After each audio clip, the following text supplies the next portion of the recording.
Hey everybody, and welcome to another episode of Austin Tech Connect. This is the official podcast of the Austin Technology Council.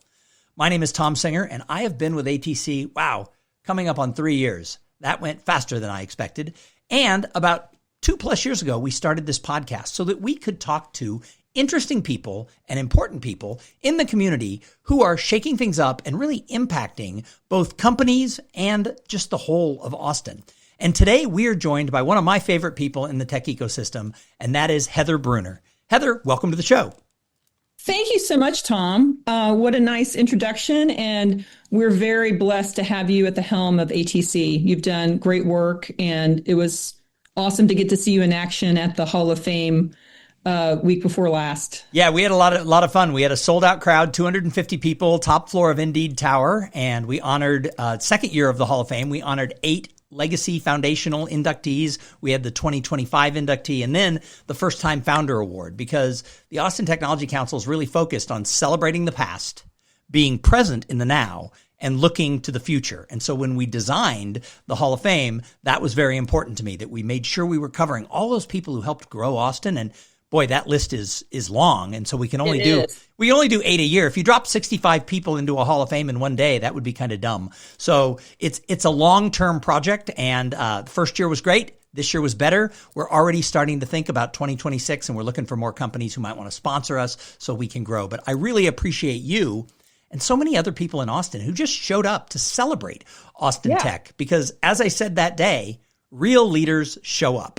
And you're one of those leaders. So, well, thank you, Tom. For those of you, it felt like a family reunion. Yeah, well, it was. And somebody said it's the only gathering they'd ever been to last year and this year where you had leaders from the 90s, the 2000s, the 2010s, and the 2020s all in one room and all intermingling. And I said that was what it was. That was the purpose of the show. So for those of you who don't know Heather Brunner, she has been in Austin for a long time, and we're going to hear a little bit about her history, but she is currently, and for several years now, been the CEO of one of our little unicorns, one of the companies we all talk about that have done so well. She is the CEO of WP Engine, and we'll learn all about WP Engine for those of you who don't know coming up in a minute.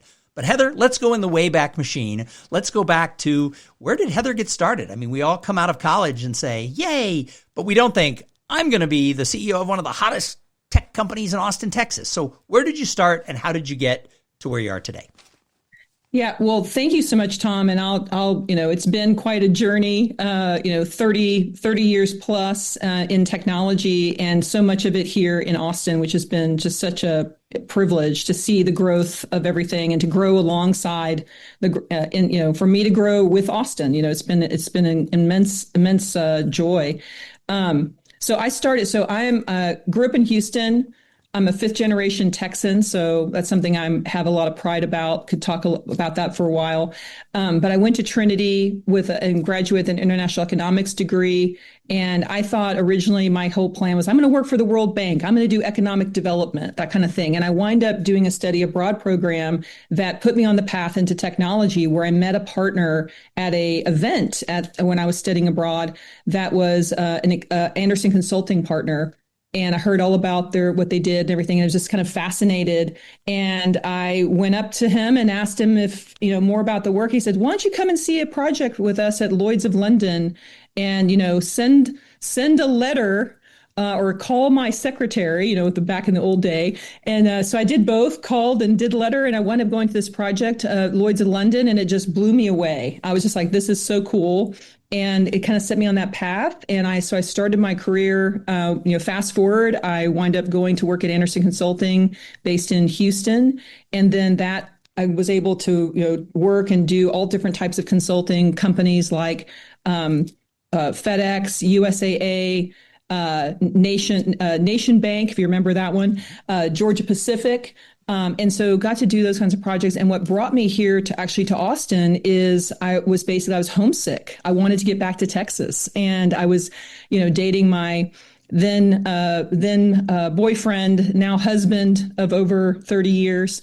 And we I wanted to get back to Texas. And so asked one of the partners at Anderson Consulting, how can I get back to Texas and what kinds of projects are there? And they said, well, there's a state of Texas project that's gearing up.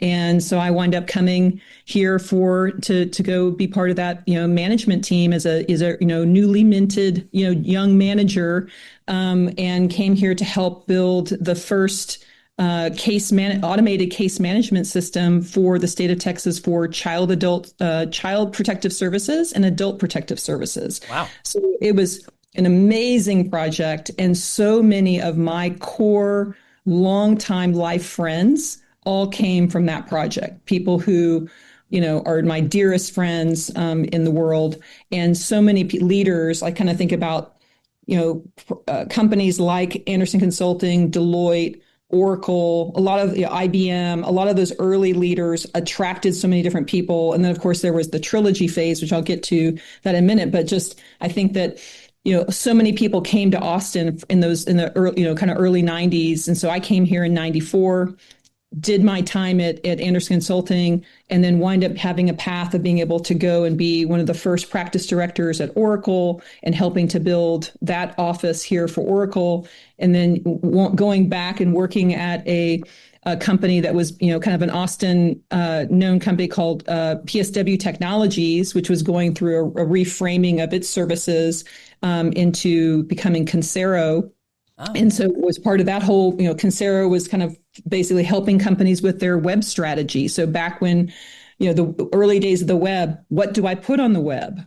And so that was like Concero's job, is going and actually helping develop a first generation web strategy, and then actually helping our customers build that, recruit the teams to then launch those websites, manage those websites. So literally I've been doing the web, fast forward to, to WP Engine, going from the very beginnings of what do I put on the web to now, helping companies, with millions of their websites powered on our platform. So and lots of stops in between, but I think the one that I would say that's most notable that I would say on my path to WP Engine was Trilogy. And I think that Trilogy was a place, again, where I've met lifelong friends. I was able to do incredible, interesting projects, feel challenged. And it was really great to see Joe Lamont getting a Hall of Fame recognition for his impact in the community and the technology industry at large. And so Trilogy was a jumping point for me that kind of got me on the path to actually meeting the investors that are, the investors in WP Engine, which was Silverton Partners and Bill Wood. And again, Bill Wood is an amazing leader, having been one of the primary leaders at original leaders and venture partners at Austin Ventures, and then having gone and created Silverton Partners. I had, through my experience at Trilogy, I was asked one of those times where I had kind of grown up as a sales and services leader, and that's kind of how I had grown up. But I was asked at Trilogy to take on product and engineering. And I was like, I've never done this before. So I went to the leader of basically the engineering practice at Trilogy, Chris Himes, now CEO of Indeed, and I went to Chris and said, hey, can you mentor me? Can you help me? And we had already kind of struck a friendship. And he said, absolutely. So I leaned in to ask for help with him, and that kind of led us on a path to when we both left Trilogy, and he started his own startup, B-Side, which was trying to be the Netflix of independent film. And I joined him to help him with that for a period of time. That's where I met Bill Wood. And then that kind of quote unquote failed startup experience took me on the path to then meeting Bill, that when they made the investment in WP Engine, and they, saw that Jason had a tiger, Jason Cohen, our founder, had a tiger by the tail. It's like, you really need some gray hair operators in here, and people who to help you. And so he goes, do you mind if I introduce you to Heather? And so it was really that experience, kind of like those relationships, all those different things kind of led me to this point to get introduced to Jason in November of 2012. I mean, I've heard your story before. We're friends. We've known each other a long time. I've seen you speak a few times, but just sitting here listening to the trajectory, which I asked you to tell, I'm still blown away by so many pieces. There's a couple things I'd like to unpack along Sure. your journey. One is you talked about being, this doe-eyed, my word, college student who sees this person from Anderson Consulting and goes, oh, wow. And you actually went up and talked to them, started a conversation, sent them a letter in the mail, and physically called them. This is so important. And yes, society has changed a little bit. We don't use letters as much. We don't call as much. But the actions still matter. The people I've seen who are great leaders, I mean, I said earlier, great leaders show up. The other thing is early in their careers, great leaders are the ones who push the action. I tell people all the time, if you want a mentor and the person agrees to mentor you, you have to own that relationship early on. Absolutely. The mentor can't call you after a little bit of mentoring or meeting you and thinking you're sharp. They can't call you and say, hey, I haven't heard from you in a while. Can I mentor you today? Because that would be creepy. So many. You gotta own it. Yeah, as a leader and the person, you've got to, like you said, you got to own it and be gritty and ask for it. Ask for help. So many young people who aspire to a career like you've had won't go up to that person after a speech. They won't send, now it might be an email or a text, but they won't take those steps. What is your advice to somebody who might be listening to this, who's either in college or younger in their career? What's your advice when they see someone speak like a Heather Brunner? What should they do? Well, they should, if they're interested, they should take action, be visible.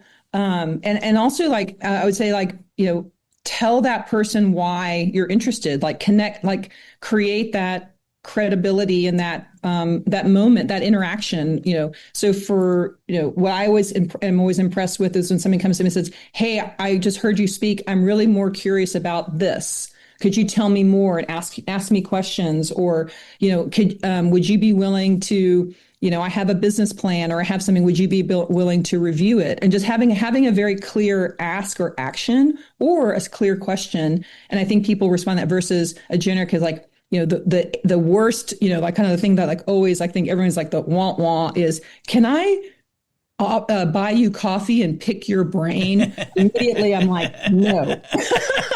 How many times have you heard that, Thom? Well, there's two sides to it. First of all, I fully agree with you, and I'll tell you why in a second. But the other thing is I tell people, always remember, you don't go up to somebody you think is a slug and say, can I pick your brain? So it is a compliment, because we only say that to people we admire. So I always remind people like you, when someone says it, don't let it boil your blood too much. Realize they've just paid you one hell of a compliment.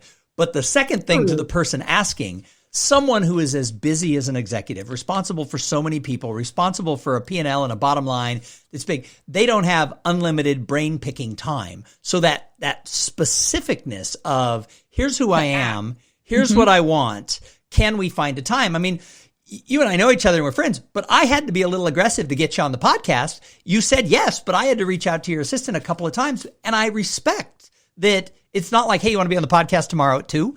It took us a few weeks to get it set up. Totally. And so when you're calling on someone in that level, be as specific as you can. Let them know the parameters of, hey, I need you for 45 minutes. Here's the way we're going to do it. Is there a time? You're much more likely to get an answer, right? I totally agree. And again, people, like you said, not enough people are proactive. And like you said, do the follow-up. Hey, I heard you speak and I'm connecting with you. I have an ask. And it stands out, from the conversation that absolutely have, hired so many people because they've done that, or had the opportunity to meet so many people because they've done that. And then also just the thank you, after the interaction, just, kind of always just, good manners, differentiate you, don't they? That's what Grandma said, send the thank you note. My grandmother had a thing. She had 26 grandchildren. And she didn't have a lot of money, but she'd send everybody a couple of dollars at their birthday, $1 or $5, I don't remember. But if you didn't send a thank you note, you didn't get your $5 the next year. And it was like, by the way, the line was you could send the thank you note a year later because there was no statute of limitations on gratitude. Love it. And I loved that, right? But it was like you get in that habit of doing that. So the other thing is, you mentioned the Anderson person, but you also mentioned several other people along the way, Chris Himes and others, who you just went and said, hey, I have this project, can you show me the way? I think people want to help people. I think if you make the ask, I think people want to help. I mean, they don't have unlimited time, but people are willing to open doors for you if you show up and ask questions and help and be willing, and then taking the advice, right? There's nothing worse than somebody saying, hey, can you help me? And then they don't take your advice. Now, not all my advice is going to be good, so not everybody has to take my advice, but they at least should follow up and tell me, hey, I appreciated your advice. I went this other direction. And sometimes people don't do either. Yeah, well, I totally agree. And I think that one of the most powerful sentences that you can say at work is, I need your help, whether that's to a team member, to, a mentor, a boss. And people, like you said, people want to help. And then you're like, here's why I need help. Here's my situation. And being humble, being real, and then also just saying why you think they can help you. Again, being like you were saying before, be as specific and as actionable as you can to make it easy for them to say yes. And this is such good advice, because so many people think, oh, I have to prove I'm Superman or Superwoman, that I have to be perfect. And so they BS their way through a project, where in reality, your boss, your coworker, even your direct report sometimes, sometimes the leader can go down and say, I need your help. People want to see that you're a human. We all need help. Absolutely. And I was, one of the things I'm kind of on this kick right now of talking with all of our VPs, because our VPs at WP Engine, all of them aspire to be, the head of their function in the future, or to be a C-level, or to be a founder. And so one of the things I'm coaching them all on is, as you go up as you advance as a leader, and particularly as you advance to being like the CEO, or to be like the head of your operations or function, you have to be able to deal more so with ambiguity, and how you deal with ambiguity, how you manage ambiguity. You also have to be really good around how you master change, and be able to think about change in a systematic way, in a really structured way, in a very planful way, but also be able to deal with change that's coming in at you, and be calm, and how you basically deal with that. The other is, to your point, what we're just talking about, is you have to be more resourceful. You're not going to be the expert. Just like I wasn't the expert. I was the expert in sales and service. I wasn't the expert in product and engineering. And so I needed to use my resources so I kind of could help chart a plan or path, so that I could get to the outcomes, versus me having to know everything functionally. So I think that's one of the things that a lot of people will, if I ask for help, it's a sign of weakness, when in fact it's a sign of strength. And so as you get more senior, as you get more advanced, and of course you're shaking your head here, that you have to be resourceful. And then lastly, communicate. Just like, here, you have to be able to communicate in all channels, clearly communicate your vision, your values, what is definition of victory for your area, and be able to reinforce that. I would say be chief repetition officer, and use every channel that you can: Slack, in person, email, video.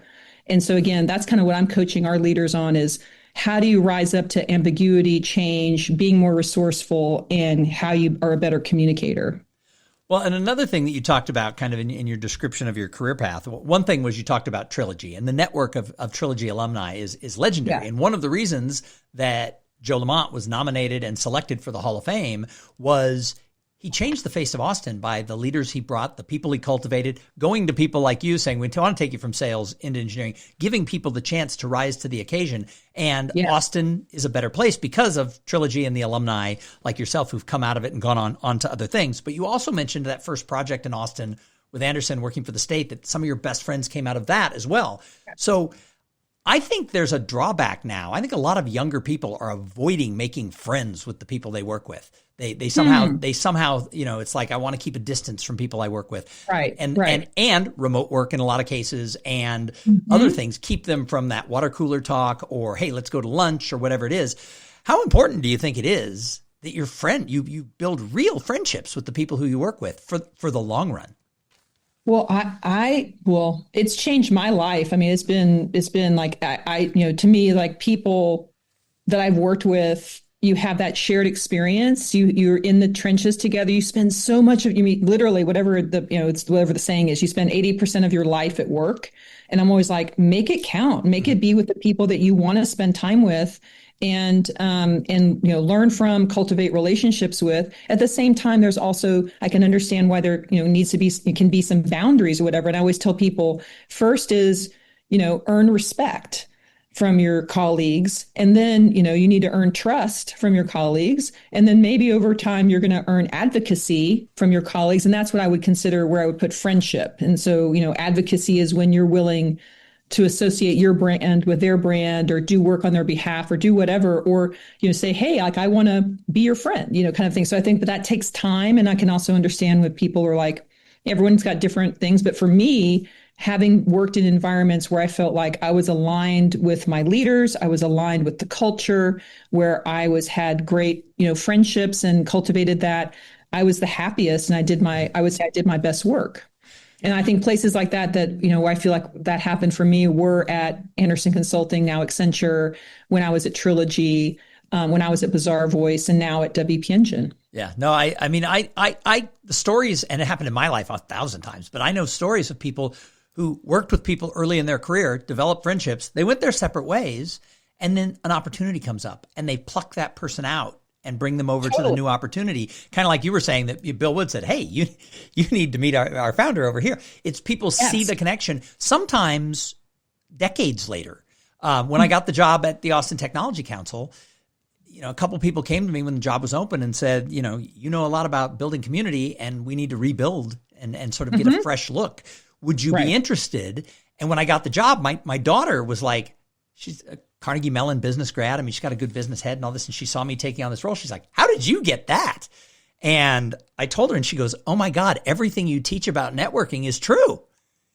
Absolutely. Absolutely. I mean, I can't think of the number of doors that have been opened because of, networks and people. And I think that's one of the things that makes Austin really special, is the fact that people are willing to open doors for you, to help you.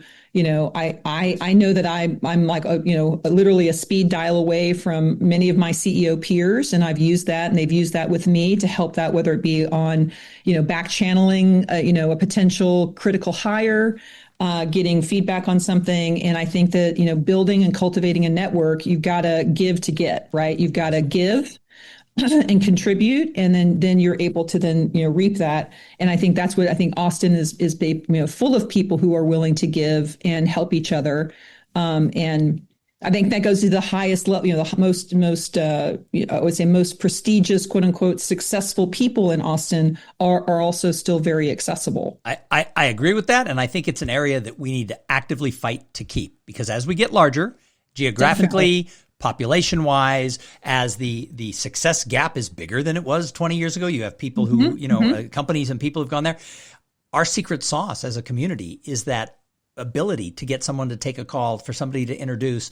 And it's not what it was 20 years ago. It's not gone. But I think that is an area that I'm trying to fight for with the Austin Technology Council, is Austin can never let go of what you just said. And if we don't pay attention to it, it could slip away. So I'm constantly saying we have to do that. Yeah, absolutely. And I think think of some of the early, and you've recognized, ATC has recognized some of these people, but like when I first came to Austin, I started getting involved in the United Way, and I also got involved in Tech Exchange. If you remember Tech with the Exchange with Sonia St. James. I was one of the Tech Exchange there was the Sonia St. James group, and then there was Tech Exchange, the dinner group. There was two different groups. Dinner group. Yeah, I was on the original board of the original Tech. I was the third president of Tech Exchange. Oh wow! I'm not surprised. That dinner group when we started it, and the original local board. It was started, I believe, in Houston. The original local board meeting was in my boardroom where I worked at the time, and that group became this network of a C-suite and aspiring C-suite. And again, I'm trying to bring that back, that level of thing back into ATC. But I think that was it was invaluable to me to have places like, meeting people like Sonia St. James, who was a connector. She was a huge connector. Huge connector. And then Tech Exchange, where you just met, you had like everyone was there. And what I liked about it also is all levels. You had senior people and you had the aspiring leaders like myself, who were in the room all learning and having lots of practicums and case studies and discussions. And then people were open to, shake your hand, talk to you, et cetera. And again, back to that whole thing around, like, I would encourage other people, as you have this opportunity, to be visible, go there, help volunteer, do things like that. And then I would say Carol Thompson is an amazing champion and networker who, definitely opened doors for me, Eugene Sepulveda, amazing, connector in the community. even though he's not a technologist, Right. very active in the technology ecosystem and in the intersection between community and the city. And With philanthropy. I mean, the Entrepreneurs exactly. Foundation, I mean, Absolutely. it's not active now, but Absolutely. it was a major piece that brought the community Totally. together through this idea of giving back to our community. So I totally agree. I think that's something that we need to bring back, yeah, you know. we need to bring it back. And you talked Yeah. about like, hey, you'd have different levels of people, aspiring people. That's the thing I'm fighting for, because I run into some leaders who are like, nah, I don't want to go to your event. There's too much riffraff. Well, you were the riffraff 25 years ago. So what? You don't have to go to everything, but real leaders show up. You got to come to some stuff. So I'm fighting hard. I'm fighting hard for that. Good. I love it. I want to shift gears a little bit, and I want to Please. talk about WP Engine. A Sure. lot of people, we see your name on the side of a building downtown. A lot of people know when we talk about the unicorns. But I'll be honest, I don't know that everybody in our community knows what the heck WP Engine is and what you do. So give us Right. the quick coverage. Sure. So let me just give you so first off, like, I think right now, as we've seen it used to be that, what is your e-com strategy, or what is your web strategy, used to be something that was, you did on the side. Now it's at the heart of everything. So, for all of us, like your website, your application, how people find you digitally becomes the front door to your business. No matter if it's a nonprofit, a publisher, somebody who's a retailer selling, like, your website is like a hub of activity. And so that's what really inspires us in WP Engine, is that we have been on a journey really following the growth. Like I was saying, my career has been following the growth of Austin, and I've been kind of doing that. Like WP Engine has been following the growth of a phenomenal open source project, which is called WordPress, which is a content management software system that makes it easy, and that's free for anyone to use and adopt.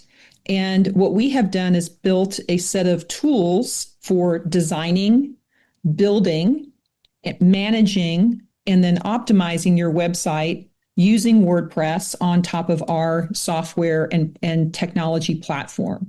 So a great example would be someone like here in Austin, like GSD&M, or one of our top agency partners is based in Dallas, is called in Chicago is called American Eagle, and they build, they will work with large brands and help them build their websites, build a plan for a product activation, or perhaps a repositioning or rebranding, or they're just trying to modernize their web technology for their business. And so we'll work with agency teams who will then select WordPress and select WP Engine to partner with, to then use our tools and technologies to design, build, manage, and power those websites on our platform. So we act as both the infrastructure and also the software on top that enables web teams to do their work. We work with large brands like Uber, Marriott, Kerry Foods, Ryanair, Land Rover, all the way to individual bloggers, early stage venture capital, startups. So we kind of run the gambit. Over our course of our 15-year, we just are celebrating our 15-year anniversary actually this month. Happy anniversary. Thank you. And it's been an amazing journey. And so at WP Engine, we've been particularly last 8 years, since we got our major investment from Silver Lake in 2018. They invested $250 million into our business, and allowed us not only to accelerate our innovation plan, but also we've been doing a lot of acquisitions. We've done over 9 acquisitions, tucking in and or doing some major acquisitions, mostly to advance our technology. So to add technologies that are well known in the WordPress ecosystem or the web ecosystem. And so have really been trying to work hard to move from being what's kind of quote unquote a managed WordPress host, to being a multi-product technology company. And so that's the path we're on. We've been on a path where we've had, we have about 250,000 customers globally, from 140 countries on our core managed WordPress offerings and plans. And then we have developer tools that, again, help you to design and build, that we have millions of customers.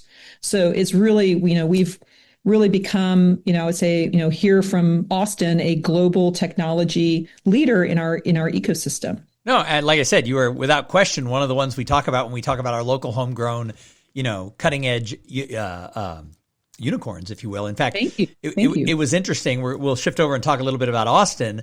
Yesterday, there was an article on the online version of the Wall Street Journal. It came out today in print that basically said Austin's dead when it comes to tech. And I was reading all the comments that people were writing, people not from Austin. And one person said there's no cutting edge companies in Austin, doing anything interesting. And I was like, hello. And it's like, WP Engine, Paradomics, the list is long. We've got some fascinating companies, in Austin who are doing important stuff with companies like, your clients we use their websites every day. When you were rattling that off, it's like, we know who all of those are. And Ryanair, I haven't flown them recently, but I am a dual citizenship with Ireland. And great. I just got that. I'm going to be spending a lot more time in Europe. My daughter now lives in London. Good. And over the next 3 years, while my son-in-law and daughter are there, and they may stay longer, my wife and I are going to spend several weeks a year in Europe. And I've already been looking at how I can fly Ryanair from London, to all the other places in Europe. So I'm a big Ryanair fan. So I'm glad to know I'm using their website regularly. There you go. Good. Awesome. Well, you're going to love spending time in London, and we have about 150 team members in Ireland. And so I get to go there quite a bit, and we love Ireland. And also another just shout out is to the IDA, the Irish Economic Development Group, who has been another instrumental partner in helping Austin-based companies expand, not only into Ireland, but into Europe. Yeah. So again, I've had the opportunity to partner with IDA, both at Bizarre Voice and at WP Engine very successfully. But back to, is Austin tech dead?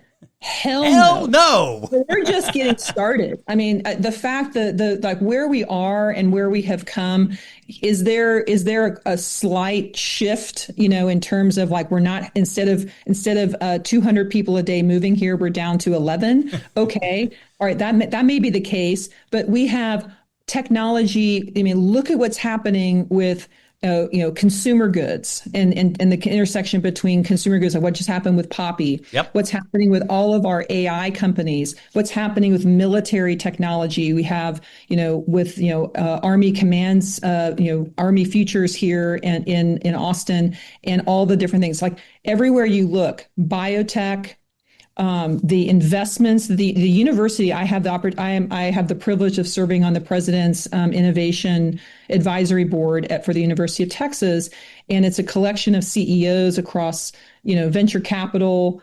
private equity, Austin-based technology companies, and also basically biotech investments, et cetera, AI companies, and the level of discussion and planning that the university is doing around continuing to invest in our ecosystem here, and to make sure that we have the talent, that we have the pipeline, that we're investing in diversifying into energy technology as well as into bioscience and medical technology. There are billions of dollars that are going to be invested in the next decade in it, continue to advance just from the university alone, beyond just what's planned from our early stage, mid stage, and private equity firms that are all here in Austin. Well, and it's so interesting because you rattle off all those things. We've got the space tech, we've got this. If you go back to the 80s, we were a semiconductor town. If you look at the 90s, we were a software town. Yeah. Now we're those things for sure, but we're also all of these other things: med tech, biotech, space tech, fintech. The list is long. What I tried to say after that article was, if you look at the list of growing industries in Austin, that's hardly a place in decline. We are a diverse, growing place. And like you said, it's not like Austin has arrived. People try to compare us to the Valley. That's not apples and apples, because we're not the same. Somebody told me today in response to this article, because I was quoted in the article, but I've been writing a lot about Austin. Somebody said, well, there's more tech jobs posted in Los Angeles than there are in Austin. And my answer was like, well, God, I hope so. Let's just look at our populations. We're only 2.4 million people in the greater area, and they're comparing us to New York, Boston, Los Angeles. And it's like, of course they have more job openings. They have more human beings. So I would God, I hope they would have more, or the article would be about them. But yeah, and I think there's also just structurally, there's just more things happening for leaders, no matter where you're based, is that you're becoming more distributed. There's it is undeniable that the number of headquarters in Austin has grown exponentially in the last decade. Yeah. That is a fact. But that also at the same time doesn't mean that just because you're headquartered here and you have you're building a strong base here, this becomes a center of gravity, that you aren't also hiring in a more distributed, right, more global way. Yep. And that's WP Engine is a great example of that. We've gone from a mostly Austin-based company to now having teams across the whole world, Asia, the whole world, Asia, Europe, and North America, and looking at how we might expand in the future. So I think that's just a dynamic, but having the center of gravity around where the leadership is centered, investments here in Austin, and diversifying across all those spectrums of technology. Again, Austin is just getting started. Yeah, I'm super passionate about this, and I'm unapologetic that I think the best days of Austin are in our future. One of the metrics they used in this article was that Austin had a decline of 1.6%. Note, 1.6%, not 10%, not 40%, 1.6% in big tech jobs. What they left out of the article was from 2018 to 2023, we had over 40% growth in big tech jobs just in Austin. So it's like, all right, so take out the 1.6%, a 42% growth over 6 years or a 42% growth, right, is still a big number. And the other thing they said is that year over year, 23 to 24, 73% of the people number that moved from San Francisco to Austin, it was only 73%. And I don't know what the actual number was, but if you had a lot of people in 2023 and 73% of that number again came, that's still an increase. That's right. Absolutely. And back to you said, like, we're semiconductor, like we're all on the shoulders of giants. And so the future Zuckerberg, the future, Jeff Bezos, whatever you want to say, those kinds of leaders, absolutely, that talent is here in Austin. Yep. And so right now, we're on the shoulders of those things. And so hopefully the successes of companies that are quote unquote, those, in those like mid-size and or kind of creating a set of unicorns, so to speak, in Austin will create the experience and the foundation for those people to learn, to grow, to build their wealth. And then they have that opportunity to go and innovate. So again, it's like we're just building a strong and more diverse base that allows for more of our future entrepreneurs to launch. And we will have mega unicorns in the future coming from Austin. It's not a matter of if, it's just when. Well, and what I tell everybody is, because I'm trying to get, those leaders who are doing that, I'm trying to get them, we need to support the Austin Technology Council. We need to pounce on where we're going. And I remind everybody, we have to have the mindset that we're in Austin as a city and a tech community. We're in 12th grade on our way to a PhD. If you remember 12th grade, you're kind of on top of the world. You think you're doing great. And a little bit that has happened with Austin. But then you get about a year out and you go, oh, I got a long way to go. And we are still a growth-oriented city. We're not on the top of the hill. We're only halfway up that hill. And we need to act like a growth-oriented city. Absolutely. And again, I have nothing but great things to say about Silicon Valley. Yep. And, the way that community, the higher ed, state and local government, as well as the tech community have all invested. And it's been decades in the making. And again, Austin is decades in the making, right? And so, but you said we're just at different stages. And so we should celebrate Silicon Valley's success. We should celebrate LA's success. We should celebrate New York's success, and we should celebrate our success. Yep, it's not a competition. That's what I tried to get across when I was interviewed. They didn't put it in the article, but it's like it's not a competition. Silicon Valley can be great, and Austin can be great. Absolutely, they're not trying to be the same thing. And it's good for our nation. It's good for the American companies are creating a level of kind of breadth of innovation that allows also other countries, other to be inspired by, to build off of, collaborate with, et cetera. So I'm pro Austin, I'm pro America, but I'm also a global citizen, right? And we just, technology helps advance humanity. And, less competition, more collaboration, and more conversation is going to solve all the problems in the world. Exactly. Humans aren't going away. Humans aren't going away.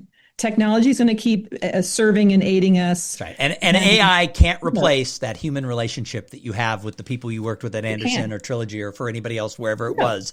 That is the human experience, is the people. It's a tool, just like the iPhone's a tool, the web's a tool, the website's a tool, AI is a tool, and we just need to harness it. But also at the same time, it's kind of like AI is a real thing. It is moving faster. As somebody who's been in technology for a long time, it's moving, so fast. Faster than anything. Crazy fast. Faster than anything. Yeah. So back to my dealing with, as a leader, you have to deal with ambiguity, change, use your resources, and communicate. So like AI is a great example of that, right? You're not going to know it all. No one knows it all. So use your resources, ask for help, get curious, get humble, and roll up your sleeves and try some stuff. Heather, this has been a great conversation. We've gone a little long, but I don't think anybody cares because it's been one of those conversations that I think the audience is going to be, why didn't you do a 2-hour podcast? Joe Rogan goes 3 hours. Why didn't you keep Heather that long? But I know you have a lot to get back to and a lot to do. So any final words for people listening to Austin Tech Connect? Well, I would just say is find those opportunities to pay it forward. And you won't regret it. It'll fill your bucket. And again, so many people, we all are very fortunate. If you're listening to this podcast, you're probably, a lot of people have helped you to get to where you are. And so just keep paying it forward for the next generation. Nice. Well, Heather Brunner, thank you so much for being a guest. And thank you to everybody who tuned in and listened. I say it every week. If it wasn't for the audience, we wouldn't have a show. The only way this show works is if you share it with your coworkers, you share it with the other friends who care about Austin and want to be connected, either just virtually in their ears listening to a podcast or to find out who they need to know in town. Because certainly I would put Heather Brunner on that list. So again, thank you for being here. Thanks to the listeners. And please, everybody who's listening, the Austin Technology Council, we need your support more now than ever. We're turning a big corner and we're going to try and do some big things. Austin's going to go through some amazing changes. And I believe we need to have that thread that runs through anything, not trying to dominate, but supporting. We support all the other nonprofits, all the groups that support tech growth in Austin. I think we all have to come together under this banner of One Austin, because when we all work together and we collaborate, everybody wins. So we'll catch you next week right here on Austin Tech Connect.